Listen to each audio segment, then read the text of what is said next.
Hello everyone and welcome to Raising Vibrations with myself, Simon.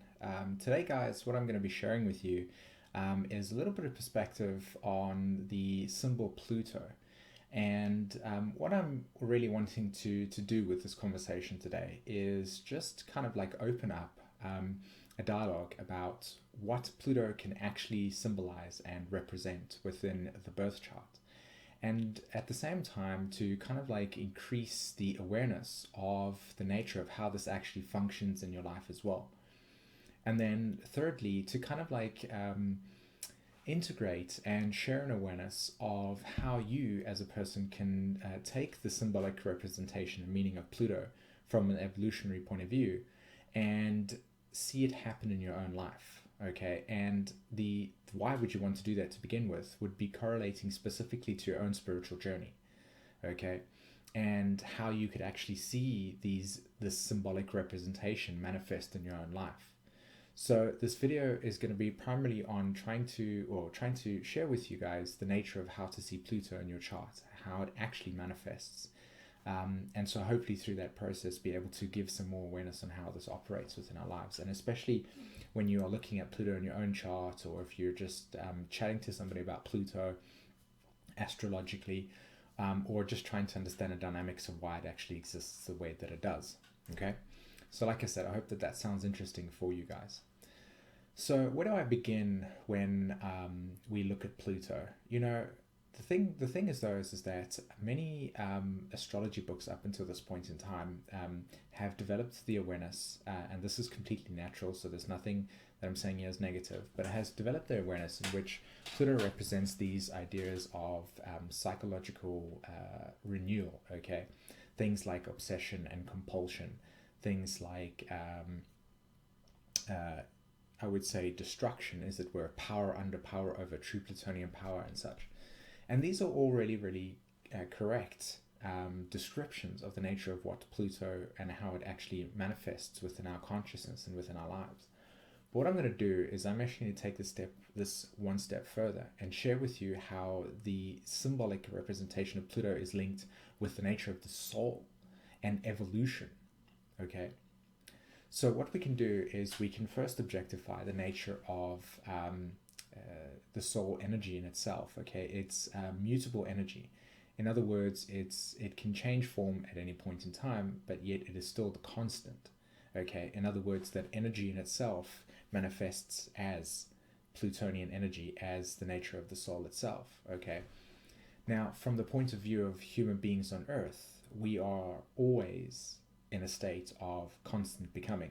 We're always constantly changing within our lives. Okay, and it is that linkage towards the nature of our behavior, which is to change over a period of time, and the immutable energy of Pluto, or at least the soul, that links it together, and how Pluto in itself, through your birth chart, symbolizes the nature of how the soul enacts its own evolution, in other words, its own change over a period of time.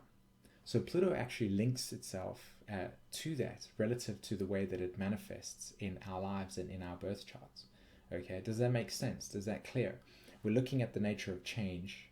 We're looking at the nature of the soul being mutable and always constantly changing, and we're seeing the nature of the human being constantly in a state of becoming. Even on the last sort of like breaths that you as a human have, okay, are always in a constant state of becoming. If you just simply look back at your life, 3 years ago, particularly 3 years ago, because of the nature of the energy shifting at this stage.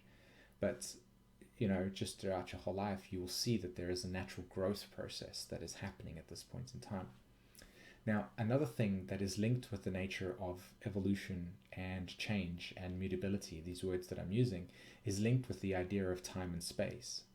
And of course, at the end of the day, time and space links back to us, or shares back to us, or shows back to us the nature of maturation.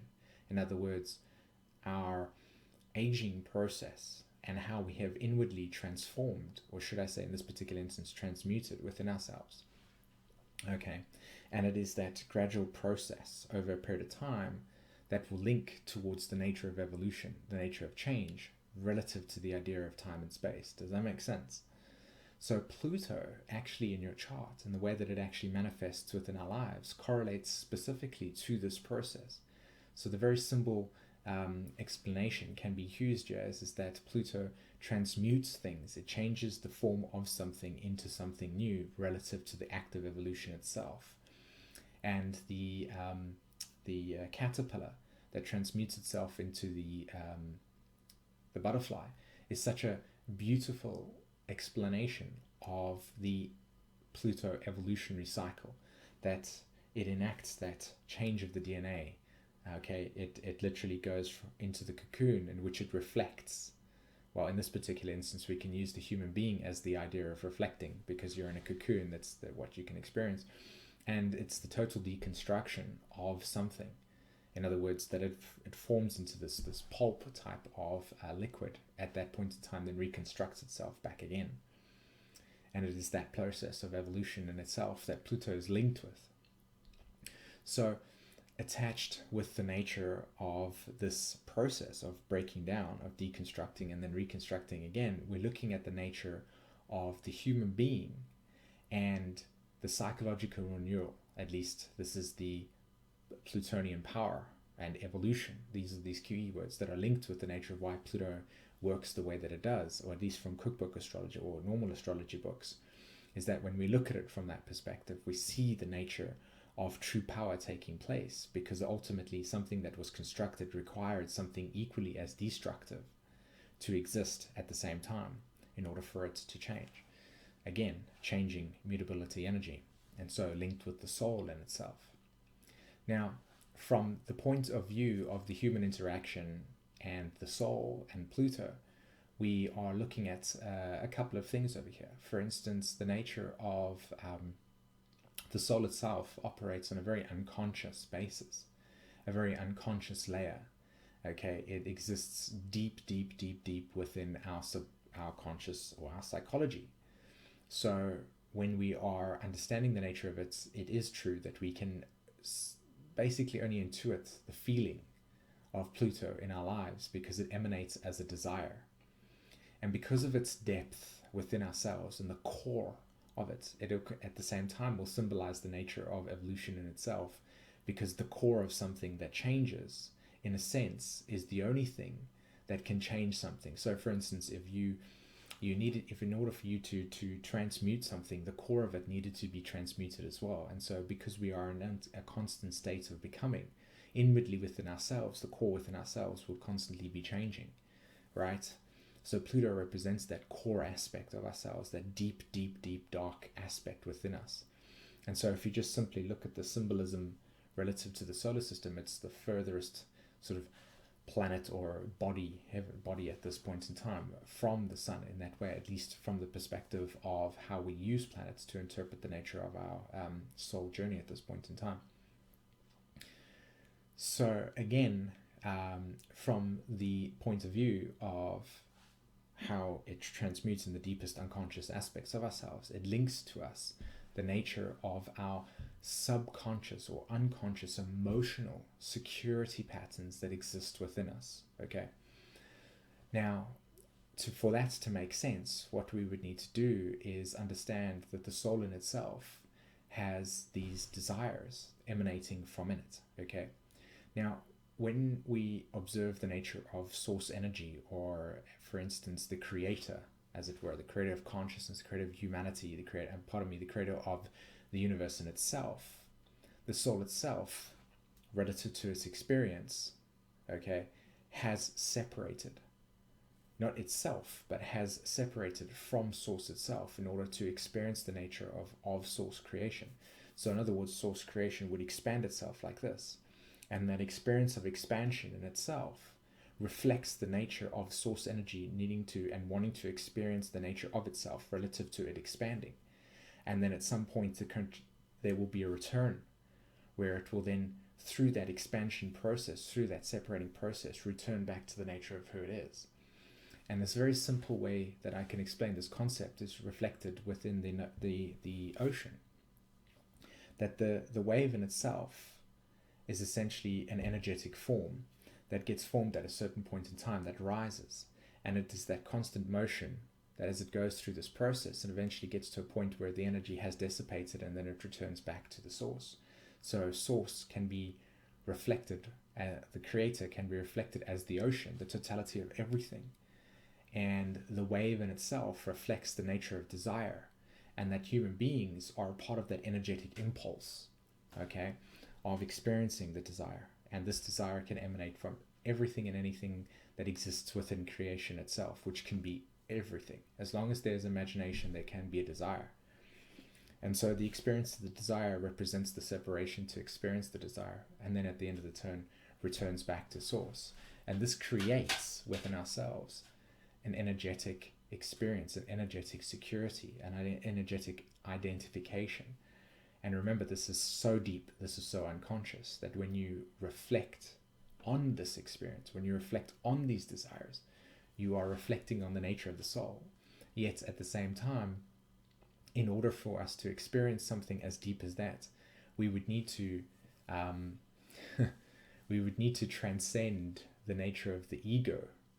And when I say transcend, I don't mean as in like take it away. I mean in terms of recognize that we are living in a physical reality. And so if we were understanding the nature of the soul, we would need to let go of physical reality and understand it from a timeless point of view. In other words, that the soul in itself is one perspective, seeing many things, versus it came from the past, right? Because the past is a reflection of physical reality.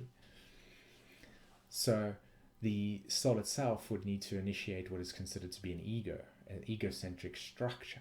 And this is what you experience on Earth at this point in time. Your physical form and your identification is considered to be the ego.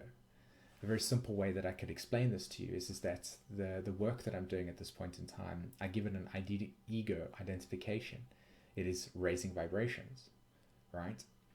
So from the point of view, it's able to be identified, yet the impulse, the desire that is emanating from myself, so myself, Pluto, can be symbolized very simply as the nature to teach, the nature to talk, the nature to converse, the nature to learn relative to feedback.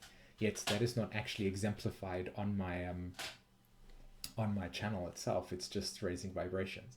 So that would be a great way to explain the nature of the soul. And so therefore, if we link it back to the human condition, we understand that the human uses an egocentric structure, a series of conscious experiences that is linked with a sense of identity.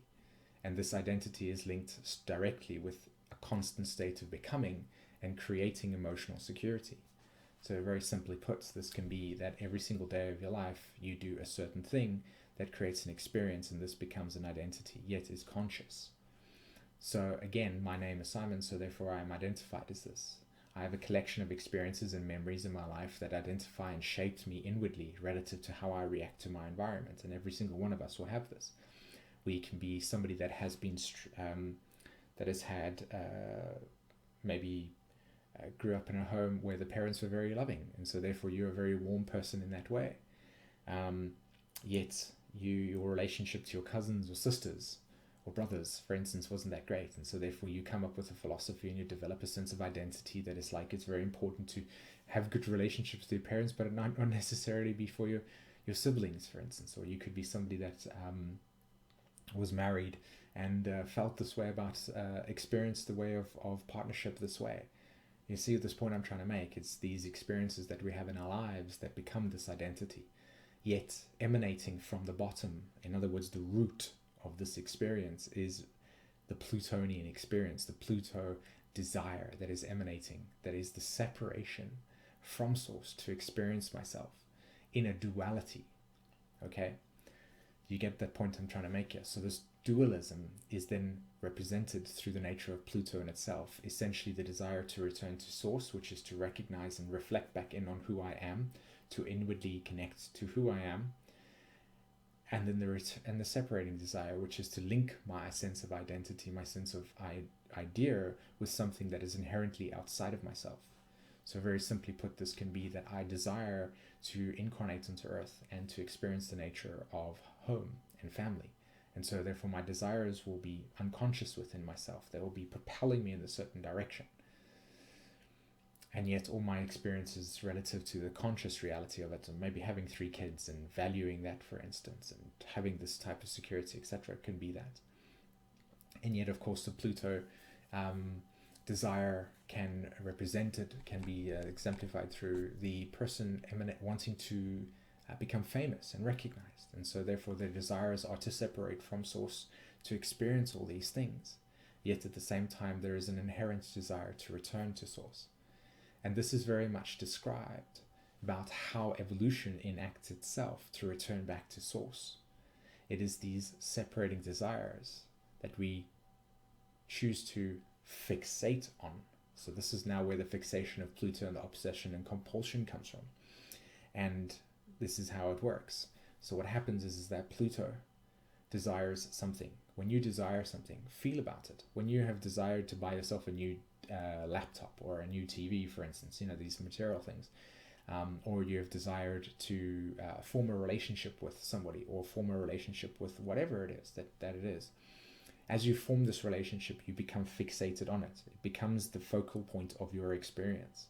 And as you merge, this is a Plutonian experience. Again, when we are merging with something, we are osmosing with the experience. Okay? Think about what it is that I'm trying to say here. As you form a relationship with something, you become osmosed with it, which then links to the nature of how we create these unconscious emotional security patterns, because there is an inherent identification linked with that experience, with that relationship. And so through that relationship, through that identification, we become Plutonian empowered. Why? Because Pluto in itself is the nature of evolution. And so when we are empowering ourselves through something that we are as osmosed with, we are essentially adding to the nature of who we and what we are, and we base our security in that experience. You understand this point I'm trying to make? So when you're looking at the nature of your life and you are desiring something, you are essentially osmosing with it. That creates then this identity pattern that exists within the soul and an unconscious level. Now, from the point of view of experiencing the totality of creation in itself, to experience everything in one go is simply impossible. And this is the basis of reincarnation. This is exactly why reincarnation is something that actually does exist, because it's the very nature of choosing to separate from something to experience it that propels the soul into this continuous motion of creating and experiencing desires that are inherently outside of itself, until it comes to a point in which it is exhausting all these desires. In other words, and this is something that you don't need astrology for, this is simply something that you can see within the nature of creation itself, is that once we have separated from source and we have merged osmosed with something that is inherently outside of ourselves, so for instance that TV, for instance that computer that you wanted to buy, or the book you purchased, or a new pair of shoes, for instance, once you have osmosed with that experience and you have received it, you have fixated on it, and you have brought it into your life, you have now become satisfied. Yet at the same time, there becomes the dissatisfaction that now I have accomplished it. Now what? So it is that desire nature that propels us forward. And as we start to become awakened to the accomplishment or the exhausting of the desires, do we inwardly go back in on ourselves? And this is a beautiful expression of how the returning desire exists, that I am inherently dissatisfied with this. Is it real? Does it mean anything to me? Is there something of value to this? Which then brings me to the next portion of the Pluto experience, and at least how the nature of evolution itself works through desire, through the unconscious security patterns in which we identify ourselves with, is that when we become attached, osmosed, fixated on something, the universe in itself is inherently existing, yet the creations that we have around over here are not impermanent. In other words, that they do end. It is only source energy in itself that does exist. Okay? Do you understand this point I'm trying to make? It is only source that exists. Everything that is manifested outside of ourselves at some point can dissolve, can be taken away. It is impermanent. And so the experience of evolution now enacts itself, in which when we osmose with something inherently outside of ourselves and we experience the desire of that satisfaction, at the same time then it gets lost It's because, firstly, when something that we have merged with and attached our power outside of ourselves becomes obsolete, it then becomes something that is not there. It can be taken away. So again, the point here is that through merging with continuous amounts of things that inherently symbolize something that can be taken away from us, it enforces back in ourselves to recognize who we are inwardly within ourselves, that the ultimate empowerment that exists within us, okay, is that when we merge with ourselves and we realign with ourselves, when we realign with who we are and we change over a period of time, linking us back to the original intention of Pluto and its evolutionary progression, that we are in a constant state of becoming. It is only through attaching ourselves to things outside of ourselves and then them being taken away that do we recognize that it is only within ourselves that is permanent. Source energy, okay, God, Goddess exists within us. So the Pluto evolution in itself is linked with these desires, that we have this unconscious emotional security that we are fixated on, that is then propels the desire to merge with something. That merging process becomes that identification, yet when it gets taken away from us, it challenges our sense of security, which is why when you hear people talk about the nature of Pluto in itself, it correlates to the nature of destruction. And of course, at the same time, we are inwardly transmuting the nature of our relationship to something that then becomes the ending of that process and the beginning of a new process. You understand this point I'm trying to make? That it can be taken away from us. It's the beginning of a cycle and it's also the end of the cycle. Okay? So that's quite a lot of information that I've shared with you guys over there relative to the idea of Pluto in itself. I really hope that was able to give you some deep awareness about the nature of how we as human beings actually operate, that we are propelled by desire, and the desire nature is reflected in the dual experience of separating from something and then at a point in time merging with it, having the experience, and then becoming dissatisfied with the experience at some point, leaving us then searching for something else. And this is how we progressively go throughout our lives, which is why every single soul on this planet at this point in time will have a specific placement of Pluto and a specific generation of Pluto, all enacting different archetypes. And that's when you can remain heart-centered and soul-centered when looking at other people and their different differences. In a sense, they are just on their own journey, just learning who they are relative to their soul's desires that are inherently unconscious. Now, because human beings, the center of gravity is focused in on the ego a lot because of obviously the nature of creation at this point in time, and there's large manipulation of energies and frequencies and keeping us in the ego versus trying to connect to ourselves spiritually, we are inherently not able to really truly understand how our souls can experience the nature of evolution. In other words, how we can.